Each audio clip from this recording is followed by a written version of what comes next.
तो मतलब ये लिखने का तरीका, एग्जाम में पूछे लाइट क्या है, वेव या पार्टिकल, तो इस तरीके से लिख देना, दोनों सही हो जाएगा।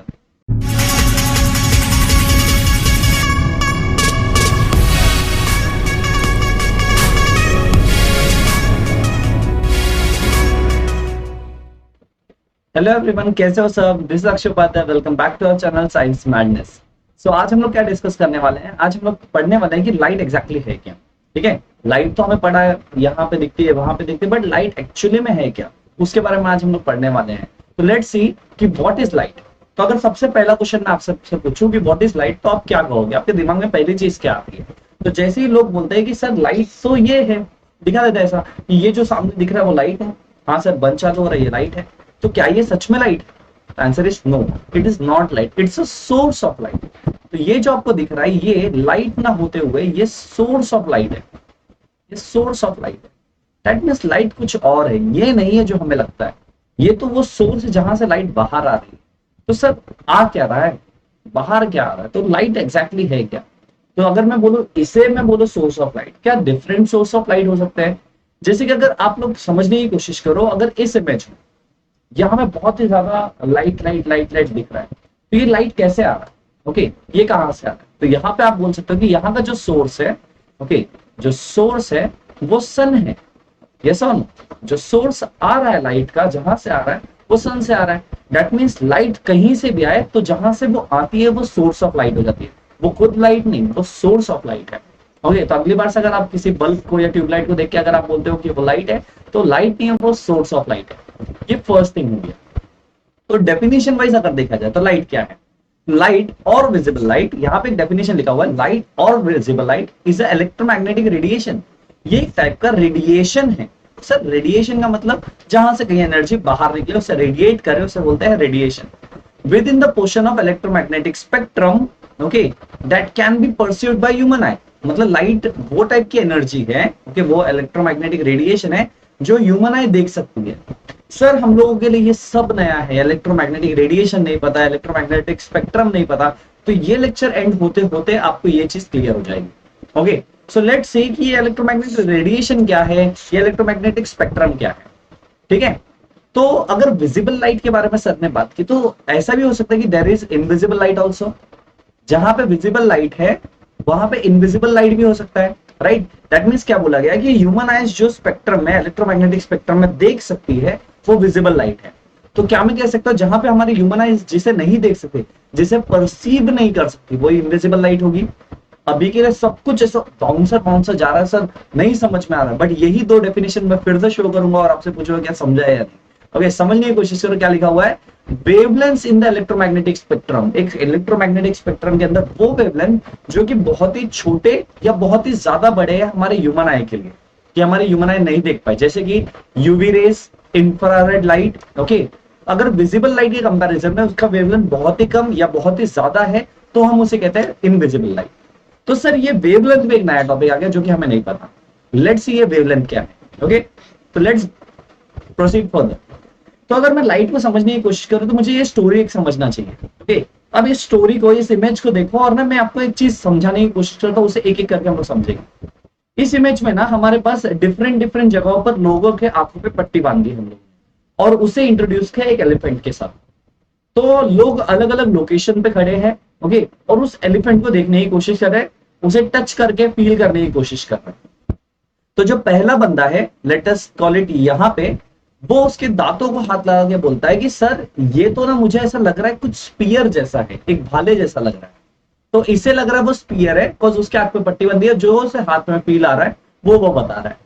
सेकंड बंदे के बारे में अगर मैं बात करूं तो वो बैठा हुआ है एलिफेंट के ऊपर और एलिफेंट अपने कान हिला रहा है, तो उससे उसे हवा मिल रही है। तो बोल रहा है कि ये ना, ये शायद से कोई फैन का सोर्स, मतलब एक हवा आ रहा है कहीं से, तो ये फैन है। थर्ड वाले ने क्या किया, उसके जो है सूंड को हाथ लगाया। ओके, उसे सूंड को हाथ लगा और उसने बोला कि ये कुछ नहीं है, ये लोग जो बोल रहे हैं ये तो एक टाइप का स्नेक है।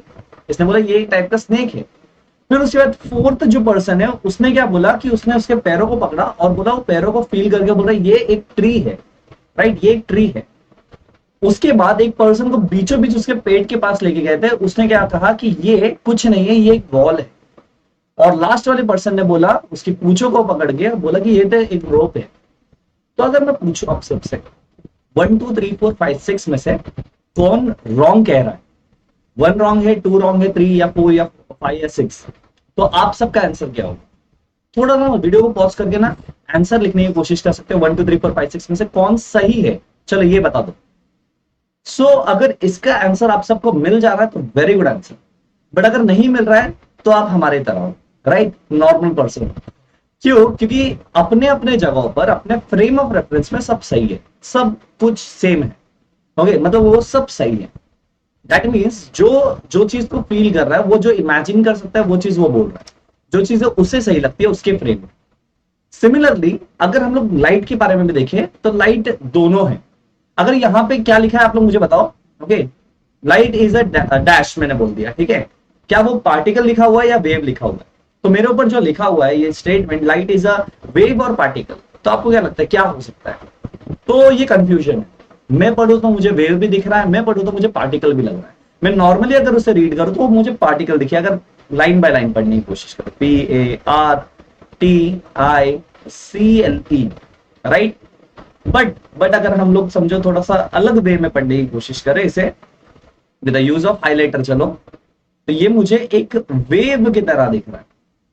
तो मतलब ये लिखने का तरीका, एग्जाम में पूछे लाइट क्या है, वेव या पार्टिकल, तो इस तरीके से लिख देना, दोनों सही हो जाएगा, है कि नहीं? लाइट पार्टिकल भी, वेव भी, टीचर को दोनों सही लगेगा, राइट। तो basically light has a dual nature, light का ना ड्यूअल नेचर होता है। तो ये ड्यूअल नेचर का मतलब क्या होता है?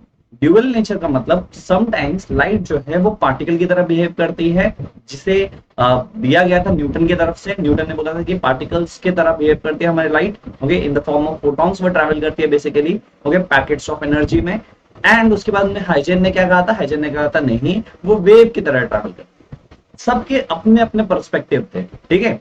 अब जैसे उसके बाद में आइंस्टाइन भी आ गए अपने फोटो इलेक्ट्रिक इफेक्ट के साथ, फिर उन्होंने बोल दिया हाँ ये पार्टिकल नेचर बराबर फॉलो करता है। तो बेसिकली इट टोटली डिपेंड्स कि किस स्ट्रीम में आप देखने की कोशिश कर रहे हो उसे। अगर आप एनर्जी लेवल के बारे में बात करते हो, आप पार्टिकल को कंसिडर करोगे। अगर आप नॉर्मल उसके प्रॉपर्टीज के बारे में बात करो, रिफ्लेक्शन, रिफ्रैक्शन, डिफ्रैक्शन, इंटरफेरेंस, तो ये सब जो बड़े बड़े टॉपिक्स है, इसके बारे में अगर आप बात करो तो आप उसका वेव नेचर ले सकते हो बेसिकली। तो क्योंकि इंटरफेरेंस जो होता है वो वेव्स का होता है। तो ये लॉजिक कहां पे लगाना है सर? कौन से जगह पे हम लोग पार्टिकल नेचर देखेंगे, कौन सी जगह पे हम लोग वेव नेचर देखेंगे? तो बेसिकली इसमें दो चीज आप पढ़ोगे, एक आप पढ़ोगे रे ऑप्टिक्स, सेकेंड आप पढ़ोगे वेव ऑप्टिक्स। सर ये क्या बोल रहे हो? तो क्लास 12 में है सीबीएसई के, अभी से क्यों पढ़ा रहे हो? अरे बच्चों, कॉन्सेप्ट बता के रख रहा हूं। जब आप लोग स्ट्रेट लाइन या फिर लीनियर प्रोपोगेशन के बारे में बात करो तो आप लोग रे ऑप्टिक्स पढ़ते हो। जब आप लोग वेव को कंसीडर करो, लाइट को एज अ वेव कंसीडर करो, तो वहां पे आप वेव ऑप्टिक्स पढ़ते हो।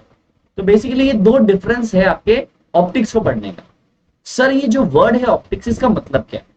ये जो वर्ड आपका ऑप्टिक्स है, ऑप्टिक्स का मतलब है study of light.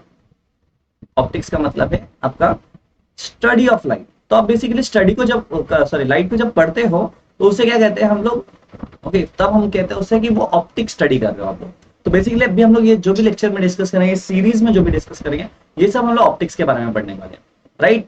So basically wave nature जो होता है, अगर वो वेव है तो कौन सा वेव है? अगर लाइट वेव है तो कौन सा वेव है? तो it is called as EM wave, electromagnetic wave. Okay, that means वो वेव की तरह भी जाएगा या फिर फोटॉन्स की तरह, या फिर पार्टिकल है तो फोटॉन्स की तरह, ठीक है, photons, okay, in the form of photons वो ट्रैवल करेगा। सो लाइट का ये ड्यूअल नेचर, बहुत ही ज्यादा ड्यूअलिटी है, बेचारे के पास बहुत कंफ्यूजन है कि है क्या एग्जैक्टली। ओके, तो अगर एक पर्सन होता, रियल लाइफ में कोई पर्सन होता लाइट, तो उसे दो आइडेंटिटी कार्ड लेके घूमने पड़ते थे, एक वेव नेचर वाला और एक पार्टिकल नेचर वाला। फॉर एग्जाम्पल यहाँ पे हमारे पास लाइट है, फॉर एग्जाम्पल यहाँ पे आप देख सकते हो, उसे पुलिस ने रुका दिया और पूछ रहे कि आप दो आइडेंटिटी कार्ड लेके क्यों घूम रहे हो? एक पे वेव बना हुआ है, अगर आप देखो, एक पे वेव बना हुआ है, एक पे पार्टिकल बना हुआ है। सो वो क्या बोल रहा है? That's my wave particle duality. Okay, वो इनोसेंट है, राइट, उसकी कोई गलती नहीं है। उसको अभी भी प्रूव करना बहुत टाइम है कि एग्जैक्टली क्या है, तो उसे स्केल्स पे मेजर कर सकते हैं। हाँ, ये पार्टिकल नेचर है, ये उसका व्हाट वी से वेव नेचर, राइट। तो लाइट पार्टिकल्स में मतलब मैं बोल सकता हूँ, पार्टिकल्स में भी बोल सकते हैं और उसे वेव में भी पढ़ सकते हैं बेसिकली। तो इट टोटली डिपेंड्स आप कौन से स्केल पे पढ़ते हैं। अच्छा चलो सर, हम लोग कंसीडर करते हैं अभी के लिए वेव, इलेक्ट्रोमैग्नेटिक वेव्स के बारे में पढ़ना है। बिकॉज मैंने आपको बोला ना विजिबल स्पेक्ट्रम पढ़ना है, तो वेव नेचर को देखना पड़ेगा, बहुत अच्छे से समझ में आ जाएगा। तो ये जो वेव्स है, ओके, ये जो लाइट के वेव्स है वो कैसे हैं? ओके, तो लाइट स्पेक्ट्रम जो होता है ना आपका, उसमें डिफरेंट वेवलेंथ्स होता है। ओके, लाइट के स्पेक्ट्रम में डिफरेंट वेवलेंथ्स होते हैं। ओके, जितने डिफरेंट टाइप ऑफ वेवलेंथ्स होंगे, ओके, उतने टाइप ऑफ लाइट सोर्सेस से अलग अलग कलर के लाइट आएंगे बेसिकली। सो लाइट का जो वेवलेंथ होता है, जो विजिबल लाइट के बारे में अगर हम लोग बात करें तो नैनोमीटर्स में होता है, मीटर्स तक भी जा सकता है। तो ठीक है, नैनोमीटर्स, पिकोमीटर्स में भी है, मीटर्स में भी जा सकता है। तो हम लोग अगर बात करें सिर्फ विजिबल वेवलेंथ के बारे में, तो विजिबल लाइट जो है वो नैनोमीटर्स में होती है। जो भी नैनोमीटर आपका रिप्रेजेंट करता है वो क्या रिप्रेजेंट करता है, डिफरेंट वेवलेंथ्स ऑफ लाइट, या फिर हम बोल सकते हैं लाइट एनर्जीज का different bands. For example let us consider EM wave. Okay, तो ये जो यहाँ पे आपको सिमुलेशन दिख रहा है, इसमें अगर आप लोग ध्यान दो तो यहाँ पे दो डिफरेंट प्लेन्स है। एक मैं बोल सकता हूँ एक वाई प्लेन है जिसमें इलेक्ट्रिक फील्ड वाइब्रेट कर रहा है, राइट, और एक जेड प्लेन है जिसमें मैग्नेटिक फील्ड जो है वाइब्रेट कर रहा है, और इनके कॉम्बिनेशन से लाइट का जो प्रोपोगेशन है वो यहां पे जा रहा है। ये जो प्रोपोगेशन है, प्रोपोगेशन ऑफ लाइट यहां पे हो रहा है। ओके, लाइट, तो इसे ना हम कहते हैं डायरेक्शन ऑफ प्रोपोगेशन ऑल्सो, इसे ही हम कहते हैं डायरेक्शन ऑफ प्रोपोगेशन ऑल्सो। इसका मतलब क्या है, डायरेक्शन ऑफ प्रोपोगेशन, प्रोपोगेट करने का मतलब होता है किसी एक पर्टिकुलर डायरेक्शन में जाना। अब यहाँ पे आप देखो ये इस डायरेक्शन में जा रहा है, दैट मीन्स यहाँ पे क्या हो रहा है कि इस डायरेक्शन में आपका लाइट प्रोपोगेट कर रहा है। तो जब भी आप वर्ड सुनोगे प्रोपोगेशन, दैट मीन्स वो एक पर्टिकुलर डायरेक्शन से कहीं जा रहा है। पर्टिकुलर डायरेक्शन मतलब सोर्स से, किसी सोर्स से किसी एक पर्टिकुलर डायरेक्शन में जा रहा है। अब समझो, हाँ, इसीलिए अगर आप लोग पढ़ोगे ना तो इसे रे कहते हैं। अब मैथमेटिक्स का टर्म याद होगा आपको, एक सिंगल फिक्स पॉइंट से एक पर्टिकुलर डायरेक्शन में जाने को हम रे कहते हैं, राइट। तो यहाँ पे इसीलिए आप लोग ना सन रेज कहते हो। जब भी आप सन के बारे में अगर एग्जांपल में बात करूं तो sun rays, okay, light rays. तो रे क्यों कहते हैं, समझ में आ गया आपको, क्योंकि वो सोर्स से निकलेगा और एक किसी पर्टिकुलर डायरेक्शन में वो जाएगा। ओके, सो ये होते हैं आपके ईएम वेव्स। अगर आपको प्लेन समझ में नहीं आएगी, एक्स प्लेन और जेड प्लेन क्या है, तो इस सिमुलेशन को भी आप देख सकते हो। तो बेसिकली यहाँ पे मेरा इलेक्ट्रिक वाला पार्ट है, ये वाला जो प्लेन है, ये जो प्लेन है ये मैग्नेटिक वाला प्लेन है, और डायरेक्शन ऑफ लाइट किस डायरेक्शन में, इस डायरेक्शन में लाइट जाती है, राइट है। तो ये बेसिक चीज है आपके ईएम वेव्स का। तो जो डायरेक्शन है आपके ईएम वेव्स का वो इस पर्टिकुलर डायरेक्शन में जा रहा है, राइट। तो यहां तक अगर आपको समझ में आ गया तो बहुत ही ज्यादा मजा आ जाएगा आपसे। अच्छा, अब बात करते हैं सर वेव्स के बारे में। वेव्स की प्रॉपर्टी जिनको नहीं पता उसके बारे में थोड़ा डिस्कशन कर लेते हैं। तो एक नॉर्मल वेव को अगर मैं देखूं तो वेव कुछ इस तरीके से दिखता है, जिसमें आप देख सकते हो कि जो अपर पोर्शन यहाँ पे आप देखोगे जहां पे वो मैक्सिमम एम्पलीट्यूड तक आ रहा है, एम्पलीट्यूड एज इन हाइट तक आ रहा है, उसे हम कहते हैं crest. Okay, we are talking about transverse wave अभी के लिए। और जो मैक्सिमम नीचे की तरफ जा रहा है, मैक्सिमम डिस्प्लेसमेंट यहाँ पे है, उसे हम कहते हैं ट्रफ। तो क्रेस्ट एंड ट्रफ आपके सामने दिया हुआ है, राइट। तो मैक्सिमम एम्पलीट्यूड ऊपर वाइब्रेशन कर रहा है और मैक्सिमम एम्पलीट्यूड में नीचे वाइब्रेट कर रहा है। बेसिकली अगर एक वेव के बारे में बात करूं, एक वेव क्या कितना बड़ा है, तो मैं बोलूंगा कि मैं यहां से यहां मेजर कर सकता हूं, मतलब दो क्रेस्ट को मेजर कर सकता हूं, या फिर दो ट्रफ को मेजर कर सकता हूं, या फिर मैं यहां से यहां तक मेजर कर सकता हूं। तो ये जो पर्टिकुलर पार्ट होगा उसे हम कहते हैं wave length. This is lambda, ये एक सिंबल है लैम्डा, लैम्डा, और ये हमारा वेव लेंथ है। तो this is basically my wave length. इसे मैं वेव लेंथ करूं या क्रेस्ट को ले लो तो उसे भी मैं वेव लेंथ कहूंगा। तो यहां से लेके यहां तक भी मेरा वेव लेंथ सेम होगा, या फिर मैं दो मीन पोजीशन से ले लूं यहां से यहां, तो एक पर्टिकुलर वेव बन कैसे रहा है तो उस डिस्टेंस को हम कहेंगे कि वो एक वेव लेंथ है। यहां से यहां तक भी एक लैम्डा हो जाता है, राइट। तो वेव लेंथ क्या है, वो वेव बनने के लिए कितना लेंथ लगा है, basically that is the wave का length and that is wavelength. So this is your wavelength basically. तो वेव लेंथ क्लियर है सबको, राइट। तो मतलब डिफरेंट वेव लेंथ है, मतलब वो बड़ा या छोटा हो सकता है। फॉर एग्जाम्पल अगर मैं ये डायग्राम बनाऊं तो ये बड़ा वेव लेंथ है, अगर ये डायग्राम बनाओ तो इसका छोटा वेव लेंथ, राइट। अच्छा, अगर आप लोग अच्छे से देखो ना ध्यान से, तो ये वेव जो सबसे ऊपर वाला वेव है वो कम टाइम आ रहा है, मतलब उसका वेवलेंथ बड़ा होने की वजह से क्या हो रहा है कि वो कम टाइम रिपीट हो रहा है। और अगर मैं नीचे वाले को देखो, एकदम लेम लैंग्वेज में बताने की कोशिश कर रहा हूँ सो दैट आपको समझे। फर्स्ट क्लास टाइम में थोड़ा सा डिफिकल्टी होता है ये चीजें पढ़ने में, ओके। सो अगर इसे आप देखो यहाँ पे, तो इसमें वेवलेंथ कम होने की वजह से वो रिपीटेशन ज्यादा है। तो बेसिकली यहाँ पे एक टर्म आ जाता है फ्रीक्वेंसी, ओके, यहाँ पे एक टर्म आ जाता है फ्रीक्वेंसी। तो किसका फ्रीक्वेंसी ज्यादा है, ए का फ्रीक्वेंसी ज्यादा है या बी का फ्रीक्वेंसी ज्यादा है। फ्रीक्वेंसी मतलब कितने बार वो रिपीट हो रहा है एक पर्टिकुलर टाइम पीरियड के अंदर। तो बेसिकली अगर मैं बोलूं तो मेरा बी का फ्रीक्वेंसी बहुत ज्यादा है। क्या मैं बोल सकता हूं, ओके, फ्रीक्वेंसी कब ज्यादा होगा, जब वेवलेंथ कम होगा। किसी का वेवलेंथ कम है तो फ्रीक्वेंसी ज्यादा है। ओके, ज्यादा बार वो रिपीट हो रहा है बेसिकली। तो याद रख लेना, फ्रीक्वेंसी और वेवलेंथ इनवर्सली प्रोपोर्शनल होता है एक दूसरे से। तो किसी का फ्रीक्वेंसी ज्यादा है तो उसका वेवलेंथ कम होना चाहिए basically. Okay, so this is one more thing. चलिए अब ना हम लोग ना सीधा कंसिडर करते हैं सन से। सन को सोर्स ऑफ लाइट पकड़ते हैं, हमारा सबसे बड़ा सोर्स है, राइट। तो यहां से कुछ ये मैं बोलता हूँ ये सोर्स ऑफ लाइट है, ये सोर्स है, और यहां से समझो ईएम वेव्स आ रहे हैं हमारे अर्थ तक। ओके, तो क्या सिर्फ विजिबल लाइट आएगी? क्या सिर्फ वहां से यहां तक जो है विजिबल लाइट आएगी? नहीं ना, अर्थ पे जो भी रेज ऑफ लाइट है सब आएंगे, भले वो विजिबल हो और इनविजिबल। अब सर विजिबल इनविजिबल को थोड़ा ब्रॉडली समझाने की कोशिश करो। तो इस इमेज को देखो, इस इमेज को अगर आप समझ जाते हो तो मजा आ जाएगा आप सबको।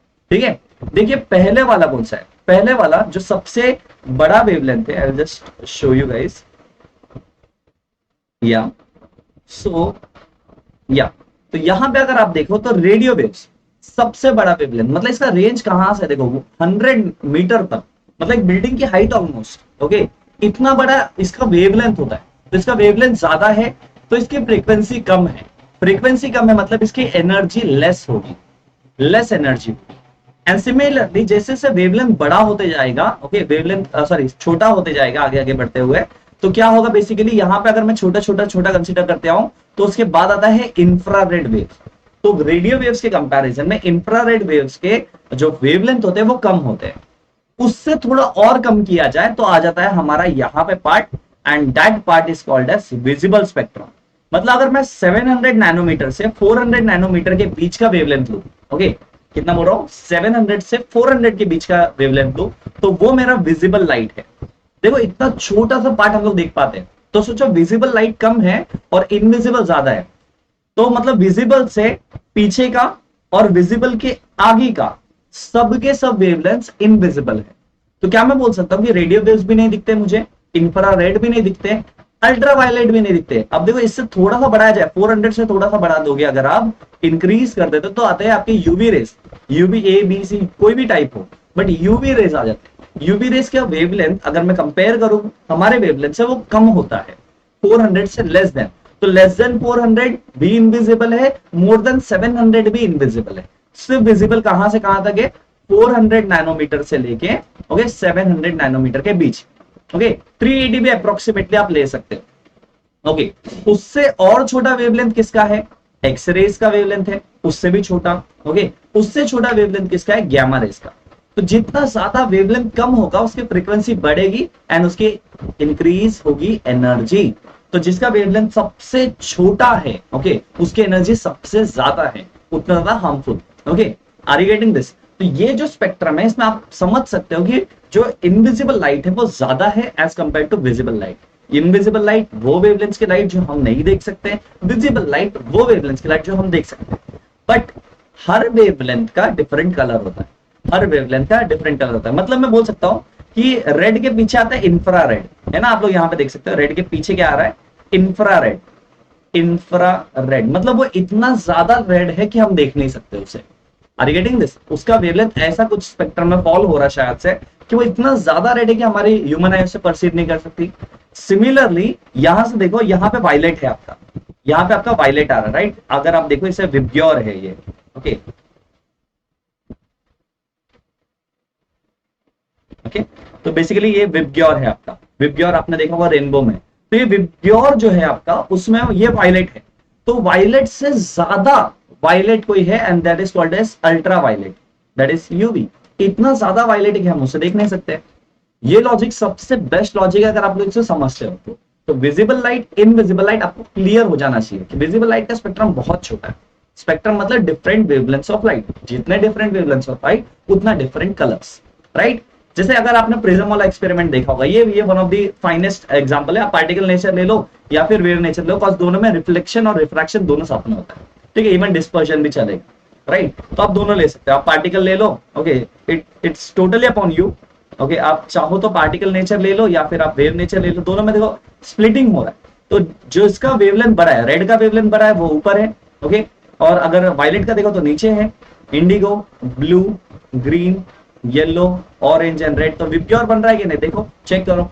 स्प्लिटिंग ऑफ लाइट हो रहा है बेसिकली। तो ये फैक्टर्स हम लोग डिफरेंट टाइम में पढ़ेंगे कि रिफ्लेक्शन क्या है, रिफ्रैक्शन क्या है, डिस्पर्शन क्या है एंड सो ऑन। तो ह्यूमन आई तक जो चैप्टर है वो एक साथ हम लोग कंसिडर करेंगे और उसको पढ़ने की कोशिश करेंगे। तो आई होप ये जो चीजें मैंने आपको समझाई ये समझ में आ गई होगी। अब मैं उस डेफिनेशन पे वापस आता हूं जो कि मैंने आपको विजिबल और इनविजिबल लाइट के बारे में बताई थी। अब पढ़ना है, अब समझना है वो स्टेटमेंट आ रहा है कि नहीं। लाइट और visible light is a electromagnetic radiation with in the portion of electromagnetic spectrum, है ना। अभी वो जो बड़ा सा स्पेक्ट्रम आप देख रहे थे, ओके, इलेक्ट्रोमैग्नेटिक स्पेक्ट्रम समझ में आ गया। मतलब कहां से कहां तक सर, रेडियो से लेके, रेडियो वेव से लेके कहां तक, ओके, आप बोलोगे गामा रेस तक। तो रेडियो वेव से गामा रेस तक जितना बड़ा स्पेक्ट्रम है that is called as electromagnetic spectrum within the portion of electromagnetic spectrum that is perceived by human eye. अब अगर आपको मैं पूछूं what is the wavelength here, तो आप बोलोगे सर हाँ हमें पता है 400 नैनोमीटर से लेके 700 नैनोमीटर के बीच में अगर वेवलेंथ होता है तो वो विजिबल लाइट है। अब बात करें इनविजिबल लाइट के बारे में, तो इट इज टू शॉर्ट और टू लॉन्ग। टू शॉर्ट मतलब, ओके, मतलब क्या, वायलेट से कम, ओके, तो 400 नैनोमीटर से कम वाले टू शॉर्ट, 700 नैनोमीटर से बड़े वाले टू लॉन्ग, ओके। तो यहां पे आ जाएगा आपका इंफ्रारेड और रेडियो, ठीक है, यहां पे आ जाएगा इंफ्रारेड और रेडियो। और यहां पे अगर आप देखो, यहां पे आ जाएंगे आपके कौन से एक्स रेस, यूवी रेस, और आप बोल सकते हो कि गैमा रेस, राइट। तो ये आपका स्पेक्ट्रम पूरा का पूरा डिफाइन हो चुका है। इसे अगर आप समझ लेते हो तो ये आपको इनविजिबल लाइट भी समझ में आ जाएगी। मैंने बोला था आपको ये स्टेटमेंट एंड में समझ में आएगा जब हम लोग उसको डिटेल में पढ़ेंगे, ओके। तो यहां तक क्लियर है बच्चों। तो आई होप ये चीजें आपको क्लियर हो गई होगी। अच्छा, बहुत सारे ना ये जो स्पेक्ट्रम हम लोग ने देखा था अभी, वो स्पेक्ट्रम इतना भी कॉमन नहीं जितना हमें समझ में आता है, okay? दिखता ही नहीं है कि कहाँ पे यूज होता है सर, ये तो बहुत डिफिकल्ट, बहुत डेंजर चीज है। नहीं, ऐसा कुछ नहीं है, ठीक है। पहली चीज आपको बेसिक नॉलेज होना चाहिए, ठीक है। चलो जितना नॉलेज है बड़बड़ देते हैं हम लोग। तो रेडियो वेव जो है वो क्या है, वो कम्युनिकेशन में बहुत ज्यादा यूज होता है। तो सैटेलाइट से जो सिग्नल्स आते जाते हैं, सोनार टेक्निक आपने पढ़ा होगा साउंड वेव्स में, तो वहां पे भी आप लोग क्या करते हैं, रेडियो सिग्नल्स यूज करते हैं, ठीक है। तो वहां पे आ गया आपके रेडियो वेव्स, टेलीकम्युनिकेशन में भी यूज होता है। इंफ्रारेड कहां पे यूज होता है सर, इधर माइक्रोवेव्स भी इसमें इंक्लूड कर दो, ओके। इंफ्रारेड कहां पे यूज होता है, इंफ्रारेड वहां पे यूज होता है, ओके, जहां पे आपके टीवी रिमोट्स, एसी रिमोट्स काम करते हैं शॉर्ट रेंज के लिए, बहुत अच्छा यूज है इसका। फिर यूवी रेस कहां पे यूज होते हैं, ओके। माइक्रोवेव तो मैंने बता दिया, माइक्रोवेव्स में यूज होता है, microwaves, okay, microwave radiation. UV rays कहां पे यूज होते हैं सर, तो यहाँ पे ना फेक करेंसी को चेक करने के लिए, कोई करेंसी फेक है या नहीं, या फिर छोटे छोटे जर्म्स होंगे या वायरसेस होंगे तो उनको किल करने के लिए यूवी लाइट यूज करते हैं। अभी जो कोरोना का टाइम में आप सबको पता होगा यूवी लाइट को बहुत जगह पे यूज किया जाता है so that small micro organisms को किल किया जाए। उसके बाद आता है एक्सरे, इसका तो मल्टीपल एप्लीकेशंस है, मल्टीपल एप्लीकेशंस है जिन फ्रैक्चर्स को चेक करने के लिए कि अगर किसी के बोन में फ्रैक्चर हो जाता है तो उसमें डिटेक्शन करने के लिए क्रैक कहां पर है, या फिर कहीं मेटल इंडस्ट्रीज है तो मेटल में अगर कोई जगह पे डिफॉर्मिटी है या फिर क्रैक्स है तो उसे आइडेंटिफाई करने के लिए एक्सरेज को यूज किया जाता है। अगर आप लोग चाहते हो इसका एप्लीकेशन कैसे होता है ये चाहते हो तो आप लोग कमेंट में लिख सकते हो, ठीक है। फिर होता है गैमा रेज। अब गैमा रेज बहुत ज्यादा हाई एनर्जेटिक वेव्स होते हैं, बट इसका भी बहुत अच्छा एप्लीकेशन ये है कि जो ट्यूमर्स वगैरह होते हैं ना, ब्रेन में ट्यूमर्स वगैरह कहीं पे दिखते हैं या बॉडी में, तो उसको आइडेंटिफिकेशन के लिए हम लोग गैमा रेज यूज करते हैं। तो बेसिकली मैं बोल सकता हूँ कि यहाँ पे सबके सब जो वेव्स है, विजिबल हो या इनविजिबल हो, सबका कुछ ना कुछ एप्लीकेशन है, राइट। तो ये बहुत ही ज्यादा इंपॉर्टेंट स्पेक्ट्रम है। आपको मे बी आपके क्लास 10 के बुक में ये सब नहीं मिले, बट आई जस्ट वांट कि आपको ये नॉलेज आपके पास हमेशा होना चाहिए, ठीक है। तो मिलते हैं फिर बच्चों नेक्स्ट लेक्चर में। Till then bye bye, take care, this Akshay Pada signing of, bye bye.